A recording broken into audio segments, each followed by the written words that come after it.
So students, today I will be start in class 12 political science chapter number 2 सत्ता के समकालीन केंद्र। सो आज की क्लास के अंदर हम स्टार्ट करेंगे इस चैप्टर के कुछ इंपॉर्टेंट क्वेश्चन जो कि एग्जाम पॉइंट ऑफ व्यू से काफ़ी इंपॉर्टेंट है, जो कि कई बार रिपीट हो रखे हैं एग्जाम्स के अंदर। सो स्टार्ट करते हैं अपने क्वेश्चंस को।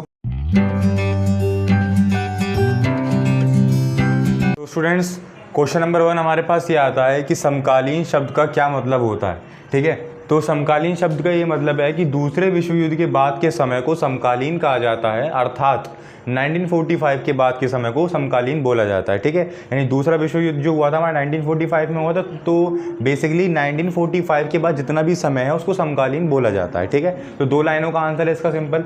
सेकंड क्वेश्चन हमें देखने को मिलता है सत्ता के समकालीन केंद्र का क्या मतलब होता है, यानी कि जो हमारा चैप्टर का नाम पड़ा सत्ता के समकालीन केंद्र, इसका क्या मतलब है। तो इसका मतलब यह है कि 1990 के दशक की शुरुआत में विश्व की राजनीति में 2 ध्रुवीय व्यवस्था की समाप्ति के बाद ये स्पष्ट हो गया था कि पूरे विश्व में एक ही ध्रुव बचेगा तथा उसका नाम था अमेरिका। तो अमेरिका का ही वर्चस्व सभी देशों पर प्रभाव ना डाले, इसलिए कुछ और देशों को ताकतवर बने, कुछ और देश हमारे ताकतवर बने, डेवलप्ड हों अमेरिका के बराबर, जिससे अमेरिका का वर्चस्व एक सीमा तक रहे। यानी कि अमेरिका जैसा कोई एक अकेला देश ना हो, उसके जैसे कई सारे देश हों, जिससे क्या हो, उसे ये भी खतरा हो कि भाई अकेला मैं ही ताकतवर देश नहीं हूँ, मेरे जैसे और भी और मुझसे ज़्यादा ताकतवर वाले देश भी हैं। तो इससे वो और देशों के ऊपर अपना प्रभाव नहीं डाल सकेगा। तो ये था हमारा सत्ता के समकालीन केंद्र का मतलब और समकालीन का मतलब। अब बढ़ते हैं क्वेश्चन नंबर 3 के ऊपर। थर्ड और इम्पोर्टेंट क्वेश्चन हमारे पास ये आता है कि क्या है यूरोपीय संघ और ये क्यों स्थापित किया गया। ठीक है, तो 1992 में यूरोपीय संघ की स्थापना की गई और ये इसलिए की गई क्योंकि दूसरे विश्व युद्ध के बाद अधिकतर युद्ध यूरोपीय देशों में ही लड़े गए थे, इसलिए इनकी अर्थव्यवस्था बहुत ज़्यादा डगमगा गई थी। इसलिए अपनी अर्थव्यवस्था को संभालने के लिए यूरोपीय देशों ने एक संघ बना लिया ताकि हम अपने आपस में बिजनेस ट्रांजैक्शन करें, अपनी अर्थव्यवस्था को संभाल सकें, जो कि हमारा लॉस हुआ है युद्ध के चलते उसको हम कवर कर सकें। ठीक है, तो पहला कारण ये समझे। सेकंड कारण ये था कि दूसरा कारण ये है कि 1990 के 2 ध्रुवीय व्यवस्था की समाप्ति के बाद सिर्फ अमेरिका ही अकेला शक्तिशाली ताकतवर देश बचा था, इसलिए वह अपनी ताकत बाकी देशों पर ना चलाए। तो इसीलिए भी यूरोपीय संघ की स्थापना की गई थी, यानी कि जब अपने आपस में अपना एक संघ ऐसा बनाए, यानी इतना डेवलप्ड हो जाए कि हम अमेरिका की टक्कर ले सकें, ताकि आने वाले समय में अमेरिका अपनी मनमानी ना कर सके। ताकि अमेरिका एक युद्ध होने के बंद होने के बाद भी अमेरिका ने परमाणु बम दाग दिया था जापान के ऊपर, तो इसीलिए कोई ऐसी व्यवस्था दोबारा उत्पन्न ना हो, इसीलिए यूरोपीय संघ का भी गठन किया गया था। ठीक है, और पढ़ते हैं इसके बारे में। फोर्थ क्वेश्चन की तरफ मूव करते हैं। हमारे पास क्वेश्चन नंबर 4 आता है। बेसिकली जितने भी क्वेश्चन हम कवर कर रहे हैं वो सारे बहुत इंपॉर्टेंट क्वेश्चन है एग्जाम पॉइंट ऑफ व्यू से, क्योंकि सब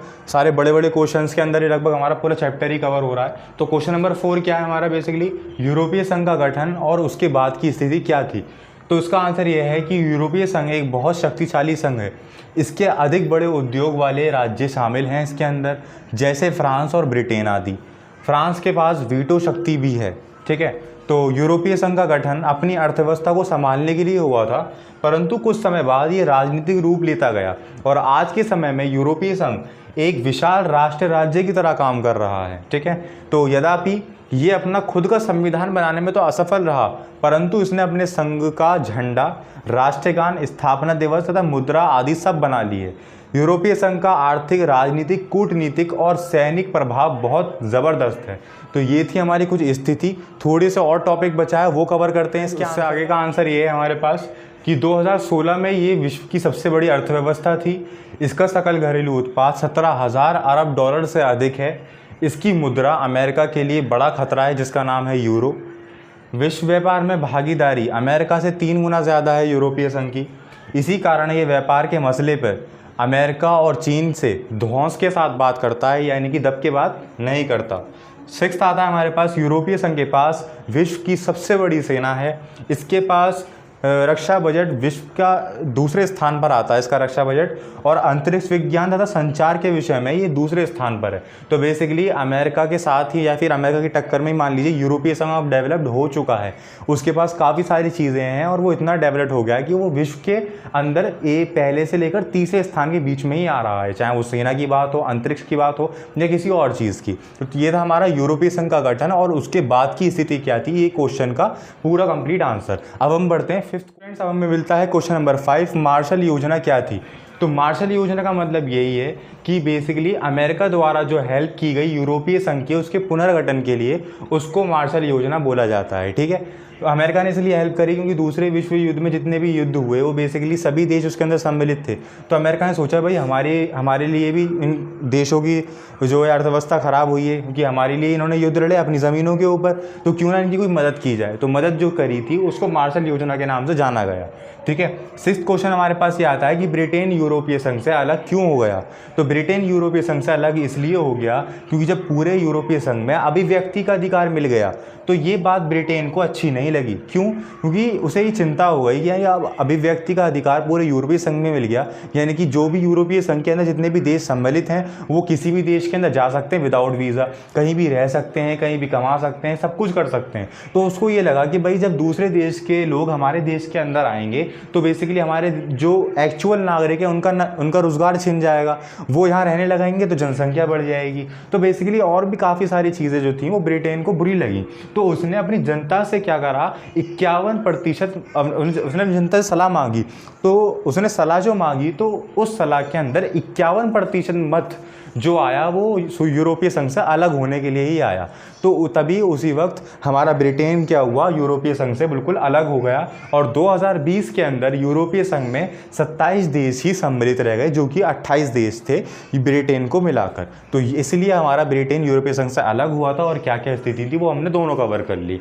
अब कुछ और इंपॉर्टेंट क्वेश्चंस की तरफ मूव करते हैं। आई होप अब तक जितने भी क्वेश्चंस हुए हमारे वो सभी चीज़ें क्लियर हो रही होंगी आपकी। फिर भी अगर आपको किसी भी क्वेश्चन के अंदर कोई भी डाउट आ रहा हो या उसके आंसर के अंदर तो आप मुझे कमेंट सेक्शन में ज़रूर बताएं। अभी हम कंटिन्यू करते हैं और अपने नेक्स्ट क्वेश्चन नंबर 7 देखने को मिलता है, क्या है आसियान। तो आसियान का मतलब समझते हैं। देखिए, आसियान का मतलब ये है कि दक्षिण पूर्वी एशियाई राष्ट्रों का संगठन। आसियान को जब शुरू किया गया था तो इसमें केवल 5 ही देश थे। पहला Indonesia, Malaysia, Singapore, Thailand and Philippines. इन देशों को आसियान के संस्थापक देश भी बोला जाता है। इसकी स्थापना 8 अगस्त 1967 में हुई और फिर कुछ समय बाद इसमें देशों की संख्या बढ़कर 10 हो गई थी। तो ये था थोड़ा सा आंसर। अब थोड़ा सा और आंसर बचा है इसका, वो देखते हैं। नेक्स्ट आंसर हमारा ये है कि इस संगठन में ज़्यादातर वह देश सम्मिलित थे जो कि पहले से उनके ऊपर किसी दूसरे देश ने कब्जा कर रखा हो। उदाहरण के लिए भारत सबसे बड़ा एग्जाम्पल है। तो इसके ज़्यादातर वही देश थे जो कि पहले से कब्ज़े में हो किसी देश के, जैसे भारत 200 साल तक कब्ज़े में रहा अंग्रेज़ों के। तो ये ऐसे ही इसके अंदर ज़्यादातर वही देश थे जो कि पहले से कब्ज़े में हो। तो इनका जो मेन उद्देश्य था वो यही था कि अपने आप का बचाव करना, यानी कि जब हम समूह के अंदर रहेंगे तो दोबारा से हमारे ऊपर कोई कब्ज़ा नहीं कर पाएगा कोई ताकतवर देश। और दूसरा ये कि अपनी अर्थव्यवस्था को आगे बढ़ाना। जाहिर सी बात है, जब कोई दूसरा देश अपने देश के ऊपर कब्ज़ा करेगा तो उसकी जो जितनी महत्वपूर्ण चीज़ें होंगी वो तो वहाँ से उठा कर ले जाने लगेगा ना अपने देश के अंदर। तो बेसिकली उनकी अर्थव्यवस्था सब गिर गई थी क्योंकि वो कब्जे वाले देश थे सारे। तो उन्होंने ये भी मोटिव था कि अपनी अर्थव्यवस्था को भी हमें आगे बढ़ाना है। तो उनकी जो भावनाएं थी वो यही थी, परस्पर सहयोग की, व्यापार की रेखा को आगे बढ़ाना और संप्रभुता का सम्मान करना। तो ये था हमारा क्या है आसियान का पूरा आंसर। आई होप आपके क्लियर हुआ होगा। अब हम बढ़ते हैं क्वेश्चन नंबर 8 के। हमें क्वेश्चन नंबर 8 मिलता है कि आसियान को आगे बढ़ाने के लिए 3 पिलर जो उसने अपनाए थे वो कौन कौन से हैं। तो हमारे पास 3 पिलर ये हैं उसका आंसर। फर्स्ट आसियान सुरक्षा समुदाय, सेकंड आसियान आर्थिक समुदाय और आसियान सामाजिक समुदाय। तो बेसिकली जैसा इनका नाम है वो उसी के बेस पर सब काम करते हैं, यानी कि आसियान सुरक्षा समुदाय जो है वो पूरे संघ की सुरक्षा करने का दायित्व उठाता है, यानी सेना का कार्य इसके अंदर आते हैं।